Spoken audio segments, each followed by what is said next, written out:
All right, ladies and gentlemen, today we are going to be looking at soils part 3, and we're looking at soil profiles.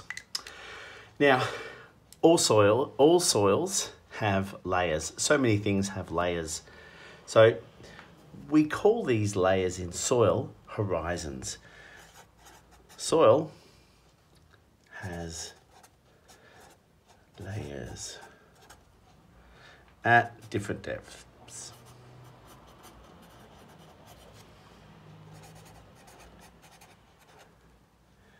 We call them horizons. There are 5 main horizons.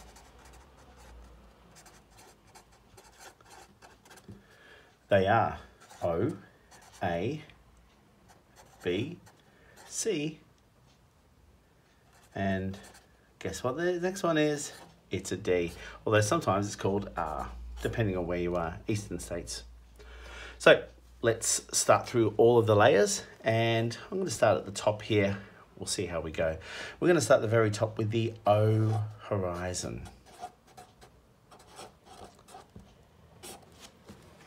So the O horizon is our surface layer. I'm going to write this one in green. This is our surface layer. It's made of loose leaf litter.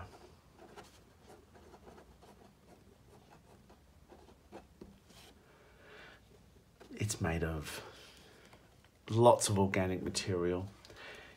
Here is where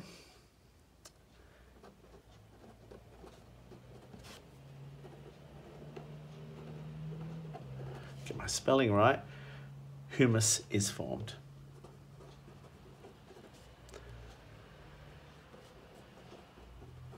Not the beautiful chickpea garlic dip, but humus, as in broken down organic matter.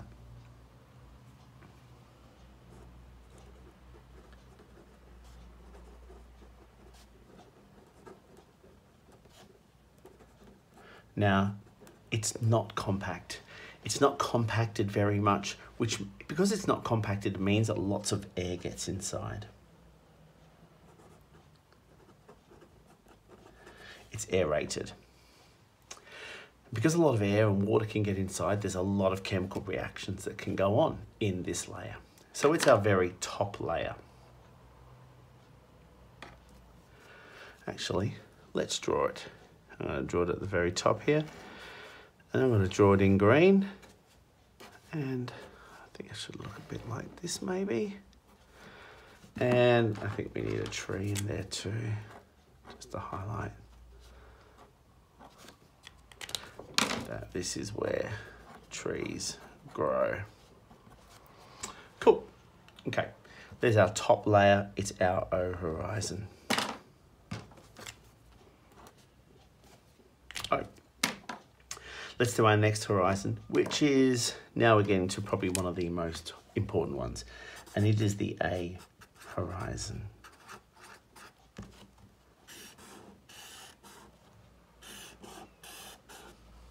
All right, now this layer is rich in organic.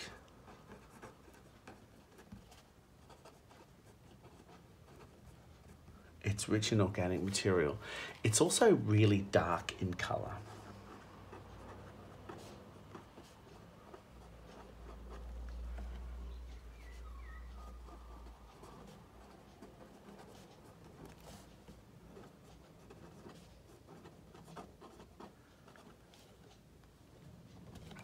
Inside this layer, we've got lots of organisms. We've got worms that live there. We've got fungi that live there. We've got nematodes. If you don't know what a nematode is, it's sort of like a round worm. We've also got bacteria. They're in abundance here.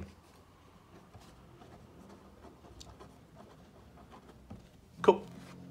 Now, there's also, we also find that this layer can be a bit, I guess, weak in terms of nutrients. it has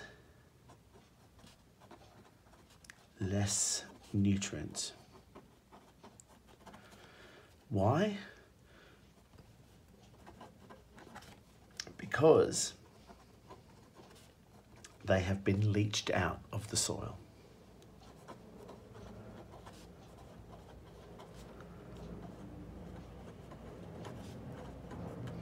They've been leached out by water, and we find them further down. Now, the other thing to know about this layer, this A horizon, is that it can be broken up into two different horizons. So for starters, let's draw our A horizon, and I'm going to draw this one in black because it's obviously a darker layer.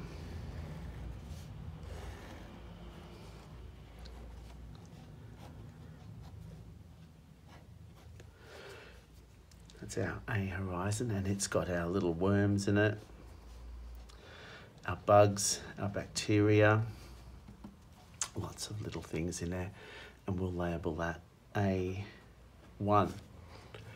But below it, there is another layer. So if we think about A1, our upper layer, it is primarily our mineral material with humus.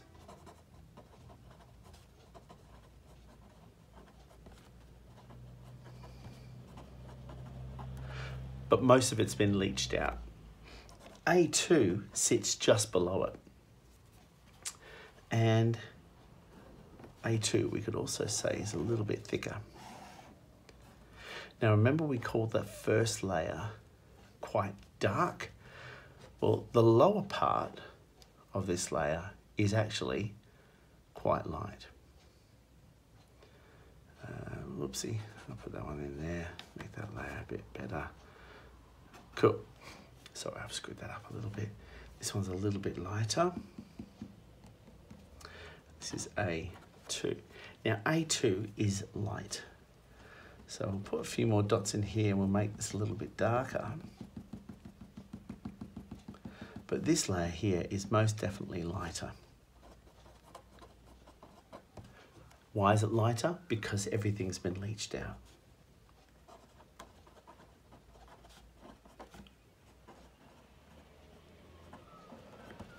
So the upper layer is dark, but the lower layer is lighter.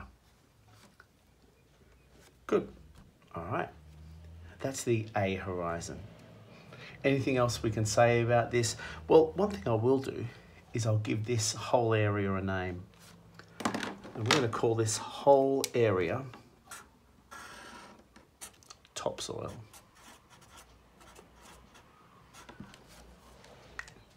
Now, I'm not going to put down a depth because with different soils, it can be at different depths.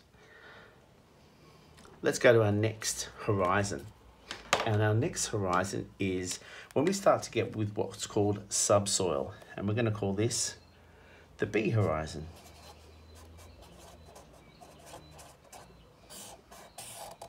I'll try and write a little bit bigger here.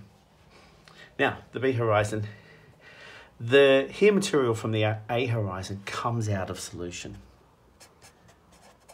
Here,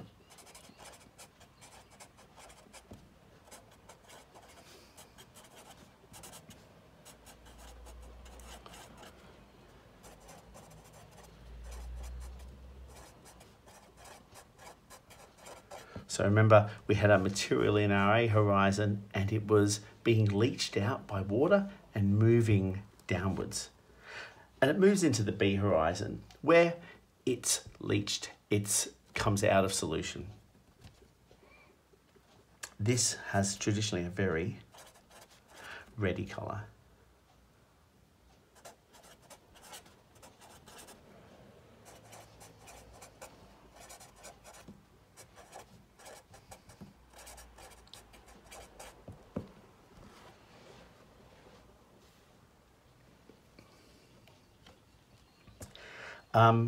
And traditionally, some people have, well, a lot of studies says that there is, in Western Australia, a lot of iron.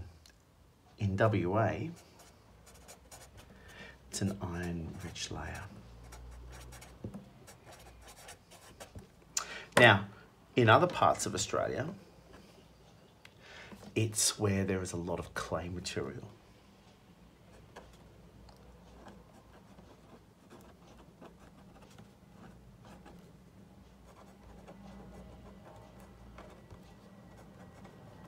This layer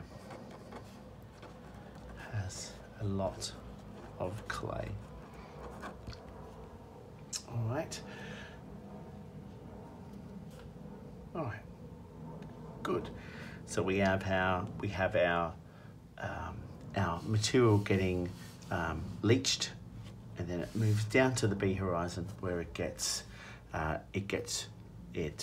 becomes out of solution, and we find a lot of those minerals in this layer.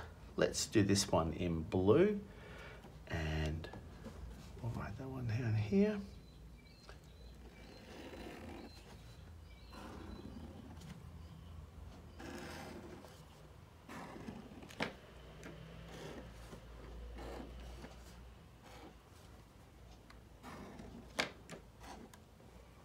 So this is B.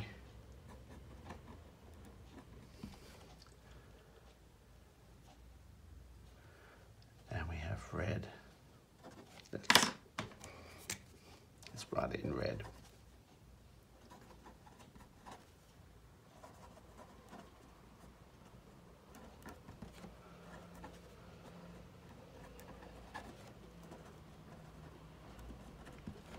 Cool. All right, well, we're almost there. 2 more horizons to go. Let's go over here and let's talk about the C horizon.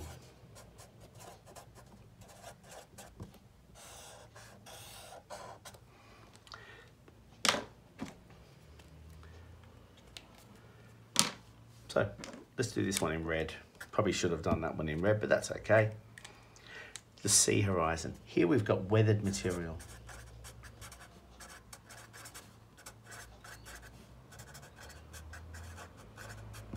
Where does this rock come from? It's from the bedrock.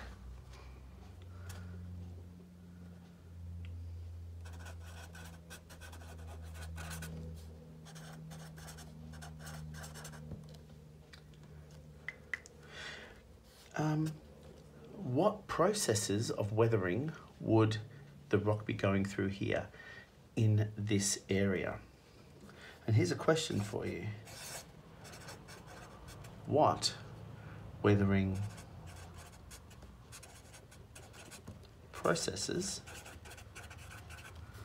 are going on here?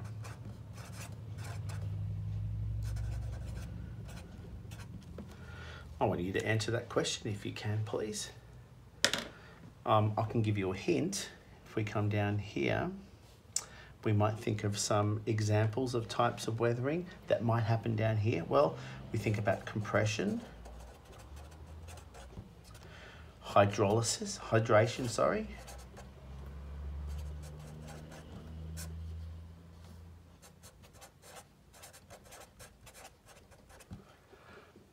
We've got humic weathering or acidic. So there's some examples of processes that are going on in this C layer. All right. C layer here.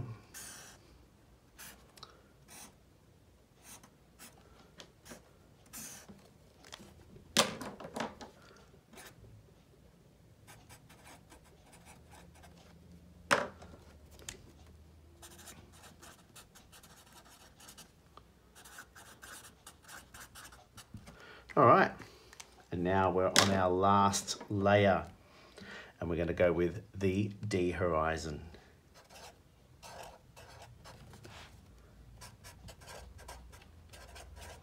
We're going to write this one in this little space down the bottom. Well,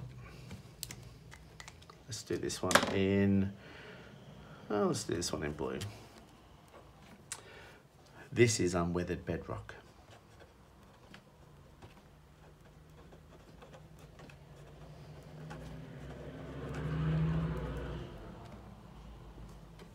it is immediately different and very easy to notice.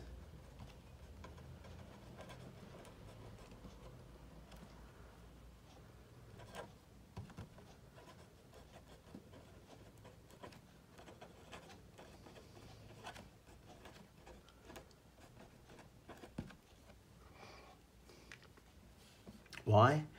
It's not red. So in mining, you will see the soil profile, because obviously mining involves digging underground, and often you'll have to dig through all of these layers in order to get to your bedrock. Now what I'll do is I'll just draw this one in now. I'll draw this one here. Let's draw this one in blue, and obviously this layer just goes all the way down. It does not stop. Our D horizon.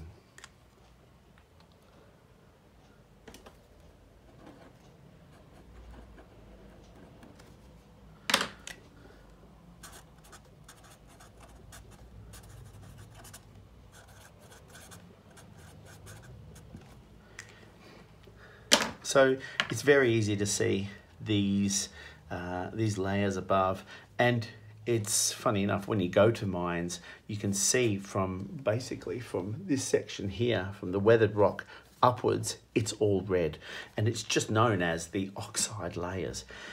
What's really interesting is in this weathered rock section, not necessarily in our leaching section, but in our weathered bedrock section, there's a lot of amazing minerals to find, and a lot of the ores that we find in the unweathered bedrock are actually altered in this sea horizon. You might know that there's some rocks called malachite or azurite or aragonite, and they're all beautiful green or blue minerals that you get from a copper. Well, you might have a copper sitting here in unweathered bedrock, but once that bedrock is exposed to oxygen and joins the sea horizon, all of those elements, or all of that copper oxidizes and becomes these beautiful crystals that we see. In fact, most of the crystals that you find, the beautiful crystals and gemstones that you get, occur in this sea horizon. Why? Because the combination of the initial mineral itself, or the initial ore, and oxygen, or perhaps even sulfur, if there was sulfur around, would lead to those beautiful combinations and those beautiful crystals. So all of those crystals that you see in the shops, they all come from the sea horizon, not necessarily the D horizon. So I guess I'll just write down here, this is unweathered bedrock. It's immediately different and easy to notice. It's not red. It's often called, in mining, they call it, or they call the soil profile layers just oxides, because they're so far altered.